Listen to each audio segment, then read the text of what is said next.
What's going on, everybody? BobbyFi with my man Jake Rohde, bringing you the NFL picks for Week 17 for True DFS. Rohde, let me know sort of like any initial thoughts on the slate. We'll talk about like the games that are interested in stacking. You can jump right into that if you want to. Sort of want to let you take the reins here. We're going to be using Roto Grinders Lineup HQ. I'm going to share my screen, but talk a little bit about some of the spots you're looking at targeting. Well, there's a lot of games this week, right? There's just a lot of different games, a lot of interesting matchups. Everyone's kind of still playing for a lot of things. So there's some teams we're going to want to target, some higher total games. I think there's some late swap opportunities maybe this week again with Arizona, Dallas in the mix there at a late game there. Dallas got the team total favorite on that one. Dak's going to be a chalkier quarterback, I think, or maybe not as chalky, but 6-7 on DK definitely grades out well in that game. They're definitely still playing for something.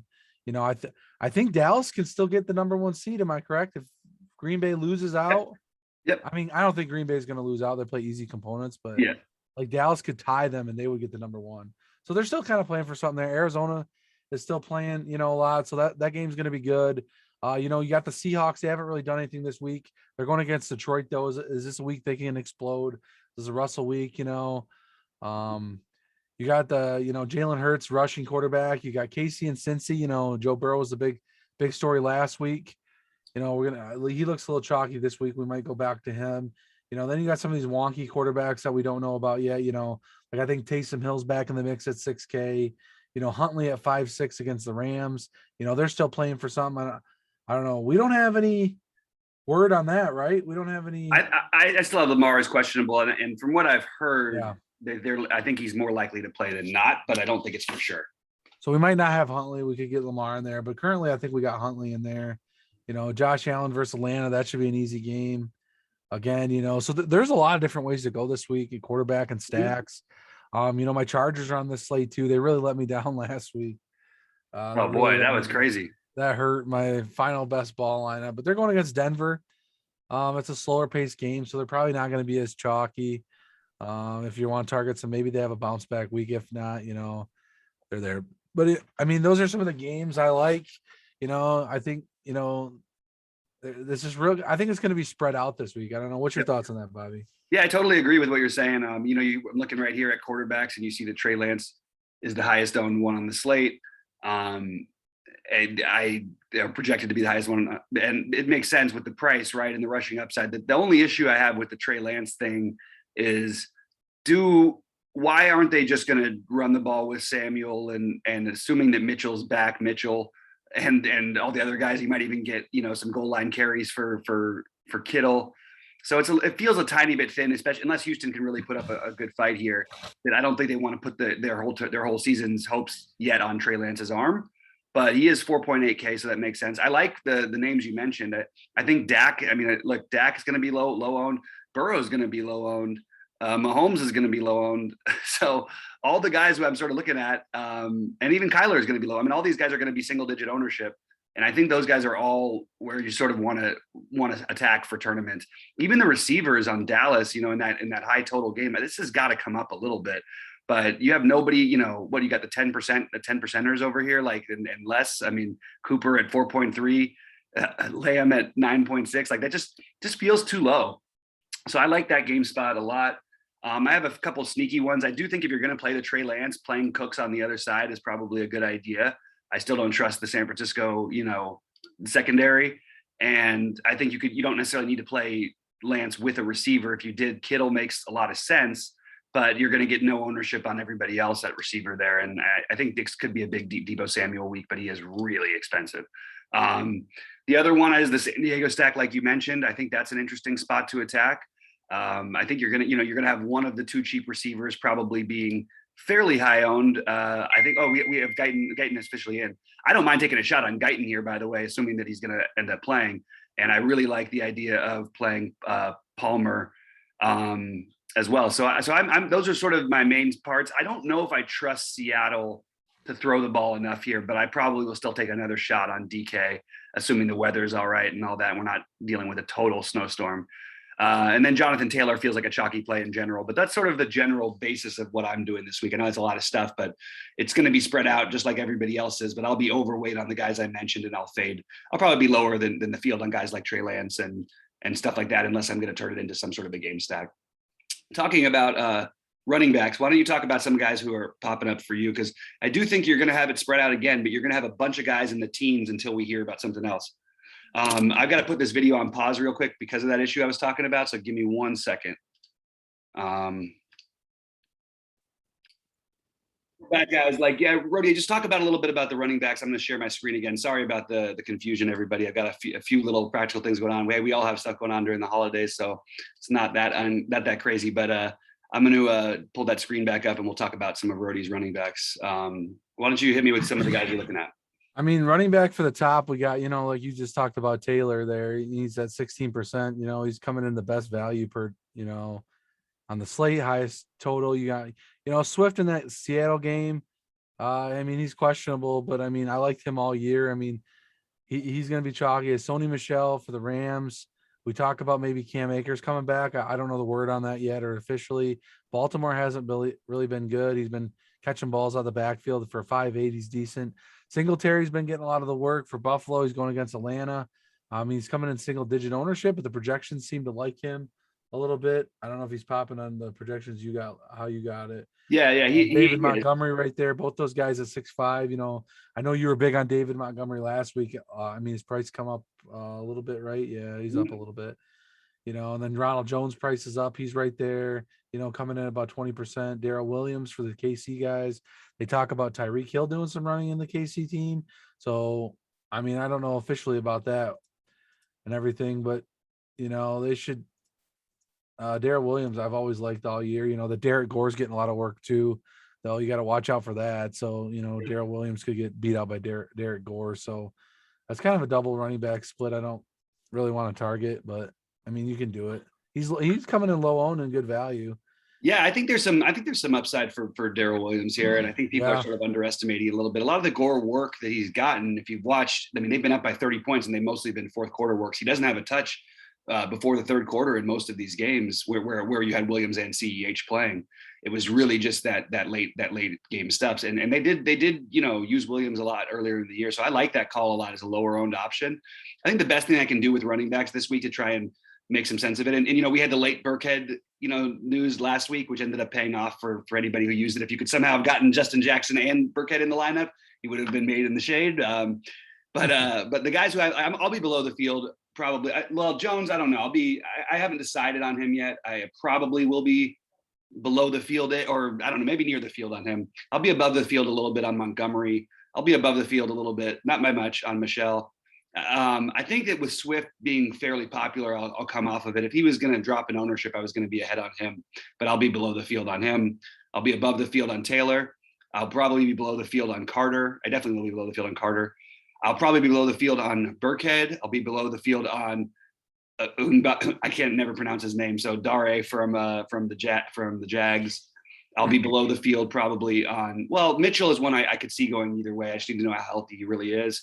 The guy who I really like to be way over the field on, though, is Joe Mixon. I think this is it's a must-win spot for them. KC, even if they stop the run, Mixon's been involved in the passing game. His price is going to keep some people off of him. I like that spot. I really like Damian Harris against Jacksonville here. I understand Ramondre Stevenson could take away some of the work, but he's been awesome. And it's, again, I know it's the Jags, but it's a must-win for New England, basically. And there's no reason why Damian Harris couldn't put up a monster game literally in like 3 quarters. And it's like they're going to pull him because they're blowing him out too much. I think he's still going to get plenty of work. So those are the guys I'm looking at mostly. It does feel tempting at the no ownership to play Kamara, but I just don't think I can get to it on this slate. And I don't think I'm going to be able to get to much Zeke either, although I'm kind of intrigued by the low ownership on those guys. The other one is, do we have official word? Because the one I want to be way overweight on is a guy who I felt like, almost feels chasing, but I think there's a chance James Conner gets the full goes back to being the 70-30 split. If he really took over that job, and he was out last week, but he really took over that job before that. And we're sort of assuming he and Edmonds are going to split it. And maybe that's the case, but maybe not. And what he's done is, what's been incredible is his work in the passing game. So especially on DraftKings, he could put up a big game and be a nice run back at low ownership in that Dallas situation. So those are the guys I'm looking at. And I always like to do the above and below for the running back positions, because most of the guys who are projecting pretty well it's for a good reason. But that's how I'm sort of had it sliced out. Let's transition over to wide receiver. Who are you looking at this week? I think that it's going to be a tough to fade Antonio Brown, obviously. But who are some of your favorites? The double Brown stack is going to be very popular this week, I think. Yeah, you're talking Antonio Brown and Amron. And AJ. Oh, okay. Yeah, AJ Brown. Yeah. Oh, yeah. AJ's very chalky. Yeah. Yeah, I'm getting good projections for Amon-Ra St. Brown for Detroit. I've kind of been on him all year before the field a little bit. He's really good, man. And he's looked good the last couple of weeks. And I think the problem is people are starting to pick up on him, and his prices come up a little bit. So, but he's been the only thing for Detroit. So if you're doing a Russell stack, that might be a good run back. Is Amon St. Brown, if Swift's questionable. You got Cooper Kupp as always. I mean, that guy's just been a target monster all year. He's been smashing. We talked about Cooks in that run back for San Fran. Waddle's looked really good, getting a lot of work there in the Miami game too, lower ownership. I like that CD stack. CD got a lot of catches last week, and then he got a lot of looks, and then it just kind of went away from him. But I think he could have another monster game. I mean, he's got 30-point upside. So some of these guys with 30-point upside, then you got some of the cheaper ones like, probably like, Berrios again, Zay Jones, Palmer to fill your lineups out. Some of these guys are great now with good values. I don't mind going back to Keenan Allen in that game. I think he's a target monster if Mike Williams isn't there. Too, Herbert's going to be looking for him a lot. Yep. Keep going. DJ Moore's getting a little chalky too this week, but I mean, he's only 5'6", and we really liked him earlier this year. I think he's kind of been faded out, but I think this week we might want to go back to him or look to go back to him. Might be possible. But I'll probably be under the 13%, but just a thing to get him on. You got Lockett, you got DK down here, lower ownership. That game I think is going to be completely unowned. I like the stacking options in that and the run backs. Christian Kirk again in that game. He's a little bit more chalky. So these are just some of the guys I'm going to probably go with. And I always like Michael Gallup is cheap. Cole Beasley's cheap in that Atlanta game. He's a little chalky though. I'm kind of sorting by value per dollar, not by ownership. Right. So that's how I figure out some of these. I'm on point per dollar right now as well. Renfro's in there too. I didn't say him. I like him. I did say Zay Jones, but Renfro would be the guy they look to target in that game. You could do like a Renfro, Jonathan Taylor secondary correlation. I don't mind. You got T. Higgins is catching a lot of touchdowns. His price is up a little bit. I didn't say Jamar Chase, so I really like. Is he on the list? Where the hell is he at? He's going to be. Well, he won't show up on a projection high point per dollar, I don't think, but I think he would be. No. Let me grab those guys. 7.6. He's up in price a little bit. He's real low owned. I mean, he's explosive. That KC game could be a shootout. If KC gets really ahead of that game, you look for T. Higgins or Jamar Chase to get a lot more work in that game. I know we talked Mixon as well, but I mean, they're going to be throwing the ball too. I think if that game goes high scoring, so look for those receivers to pair with your KC stacks. I don't mind that either. So I like everything that you just said. I really want to be overweight on these guys though. Like I like Antonio Brown. I love AJ Brown, but I think I'm probably going to have to be below the field on him just because I'll probably be below the field on Beasley. I'll probably be above the field on Cooks, probably with the field on Kupp, probably above the field on St. Brown, probably below the field on Kirk, even though I like him. The problem is I think there's so much upside for these Cincinnati KC guys that are going to be unowned. I mean, I would start with Higgins as number one. If you want a discount, I think Tyler Boyd is completely viable. He almost smashed last week. That's what cost me I would have finished third in the million with that he had to cut that 32-yard touchdown, which put him over the 100 yards and got his second touchdown of the day and all this stuff. And then they called it back because the ball came out when he was rolling over in the end zone, which was still a borderline, but it was a drop, but it was close enough to be a catch where I thought that maybe it was going to hold up. Anyway, that would have been nice. But I think all these guys make sense against KC, like you said, especially playing the game theory narrative. What I think you can do, though, is secondary stack this game heavy. And I think you could play Tyreek absolutely on the other side, or you could go ahead and play Kelsey. I do think one of those guys, or even Pringle as one of your spend downs at receiver. I mean, we saw Pringle with a 2-touchdown game. They're definitely looking his way more often.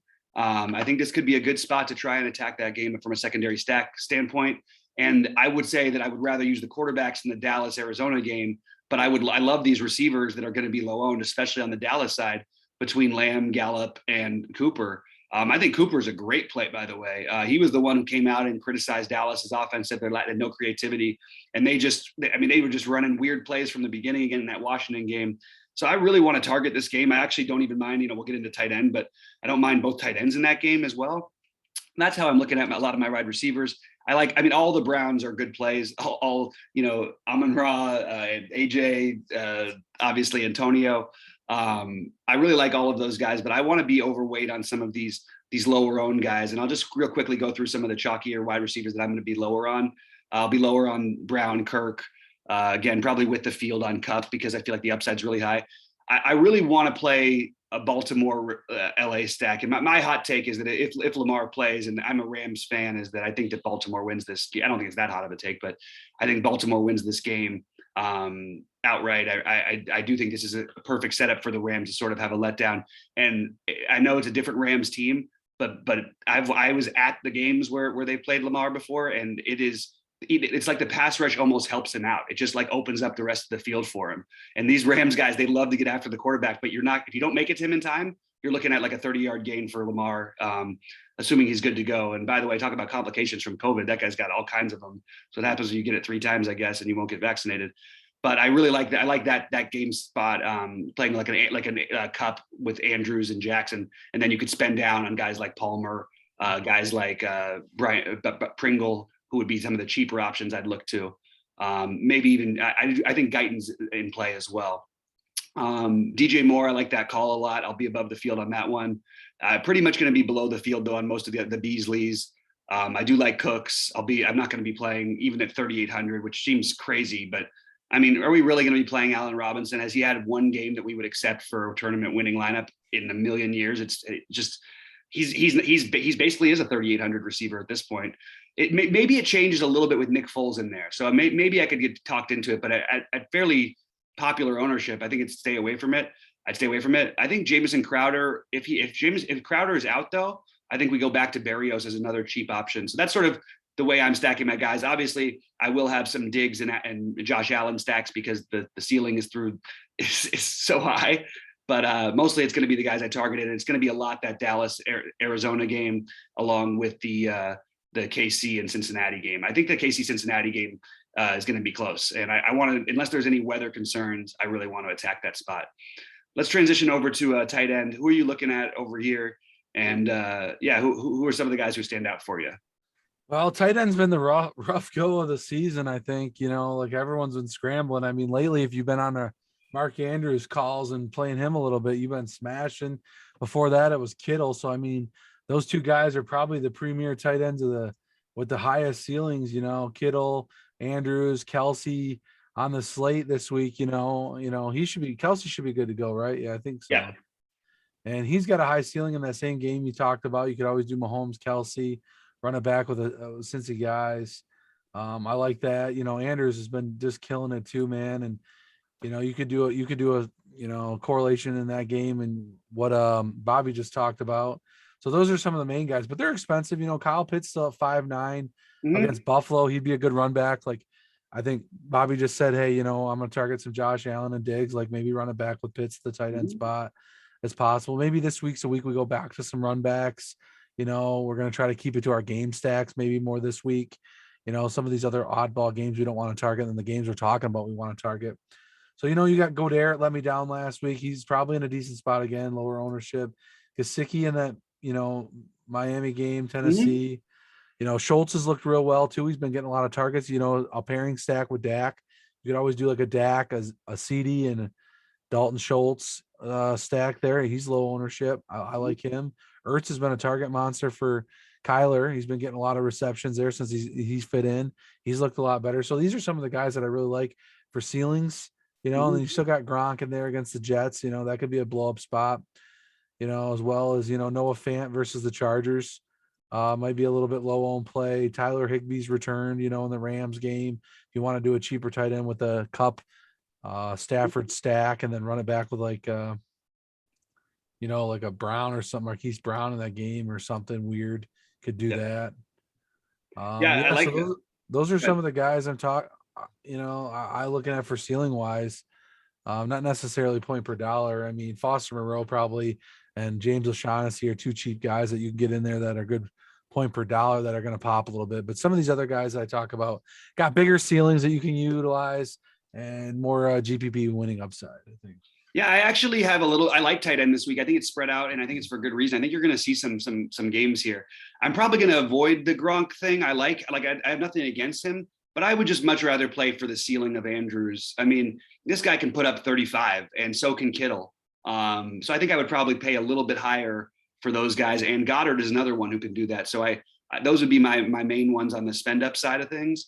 I also think obviously Kelsey in the game stacks with secondary stacks in the KC Cincinnati game, but I love Fant, and I know he hasn't given us a lot of reason to love him.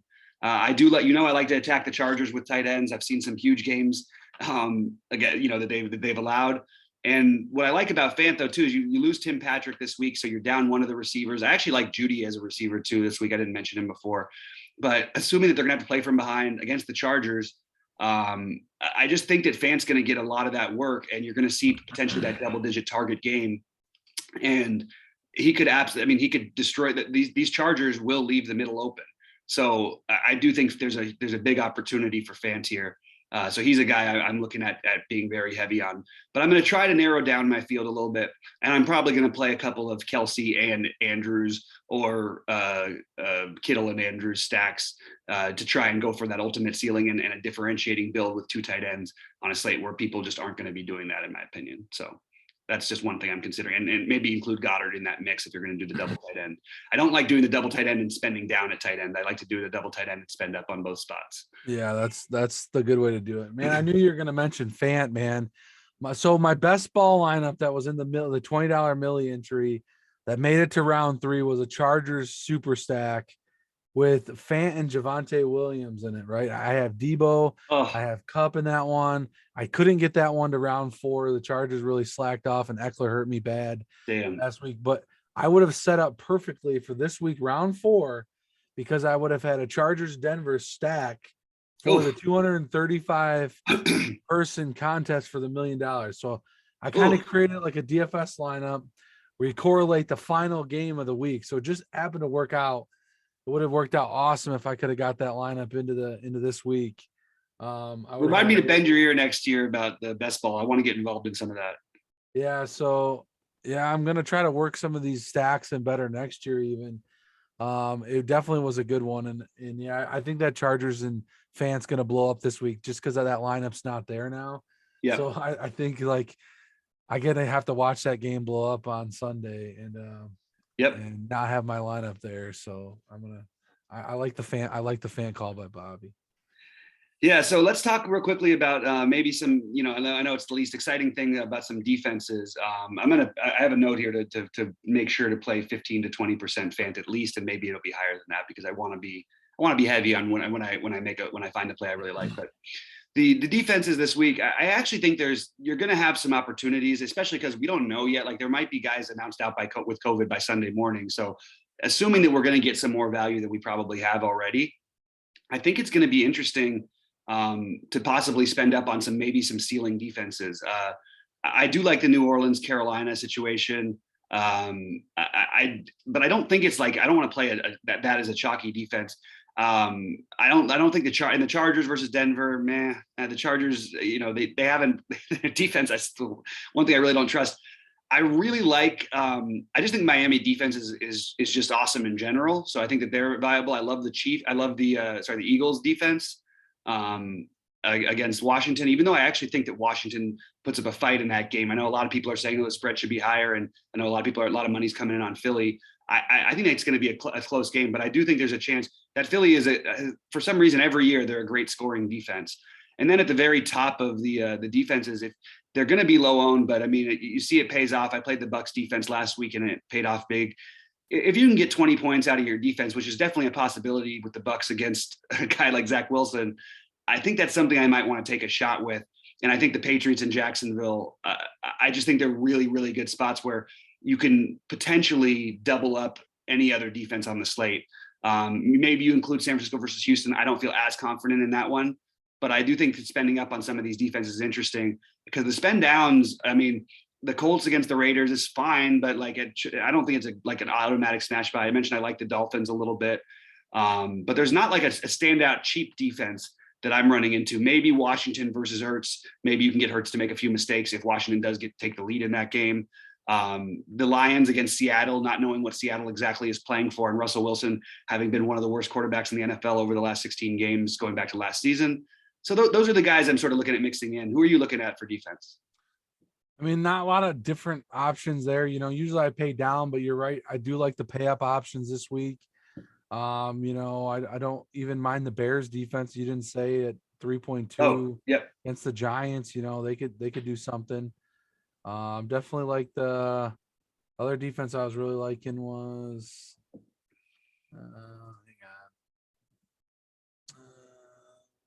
like even the Colts versus the Raiders at 2.9. Yep. I don't mind them. They're a little bit more chalky. Yep. Dolphins, I do like the Dolphins. I really do like the Dolphins. I think they're a good defense. Tennessee doesn't have, they're getting their weapons back. Brown's back now, but I still think Miami's defense is pretty good. Mm-hmm. And if you don't think Philly's had these weird games where they just suck, so the Washington D could do something, but I really feel like the Eagles didn't do much last week. So I think this is a good week for the Eagles. I think they're really trying to win games. So you could play Washington D at 2.5. I like the price, but I think there's better places to go for the ceiling. Yep. So yeah, those are some of the defenses I'm going to target mostly, but I think pay up options are real good. Like Bobby said, they're going against some really bad teams, and I think they're good defenses, and teams are trying to get ready for the playoffs, and they want to look good to finish the season. Some of these good defenses are going to be really coming together. So I think they've been playing good all year. So just play the good defenses and make your stacks work with some of the value pieces we got out there at other spots. Yep. And with that, I mean, we sort of gone through the plays, what we're looking to do. Rohde, are you going to be? I'm guessing you might be busy because your family's at 11:30 on Sunday. Are you around or not? Yeah, I'm done doing the 11:30 show with you guys for the rest of the year. Actually, okay. I have a Red Wings game on this Sunday. I'm going to spawn thanks to DraftKings, and I'm going to the Lions and Packers game the following week. Oh, nice. I'll be building lineups on Saturday night mostly, then editing them while on the way to the game or out before the games start for the Wings game this weekend, and then the Lions and Packers game. So awesome. Well, that's awesome. Sorry that you're not going to be with us. Obviously, it's a lot of good information that we've dropped. I think we've done a really good job on our Sunday shows. I mean, for me personally, like after a slow start, I think I didn't have a winning week for the first 7 or 8 weeks of the season, and I've had 8 in a row that have not just been profitable, but some, I think there's like four double-digit 10K plus wins in there. So pretty solid since then. And I think it's a lot due to our little combination of guys. And I think that you've been really helpful. So since you won't be there, I'll use this opportunity to say thank you for all that you're doing for us and you've done for us. And obviously you'll be in Discord and all that stuff. And but it's been a good season, and let's finish it strong, buddy. Yeah, it's been a good season. So hope everyone enjoyed the shows. I know we've had a few missed pick shows lately with the holidays and a lot of things going on, and we're busy schedules and stuff. But yeah, the 11:30 show has been real solid. I'll probably be tuning in if I can with my earbuds on or something, and trying to get the last minute details for while I edit a few lineups while I'm at the games. But I definitely enjoyed the shows with you guys this year. So same, man. All right. Well, good luck to everybody out there. And Rohde, thanks again. My last hot take that I'm going to just leave everybody with is I know I said this a few times during the show, but I really think targeting that, and it's funny because it seems like it should be obvious, but the prices and the way that it works out, it makes it hard to target is to really target those the Cincinnati KC game and the Dallas game, which for some reason right now, ownership wise, is just completely not showing up. So I think you can get oddly different with the best games on the slate. So that's what I'm going to do. Rohde, anything else before we get out of here?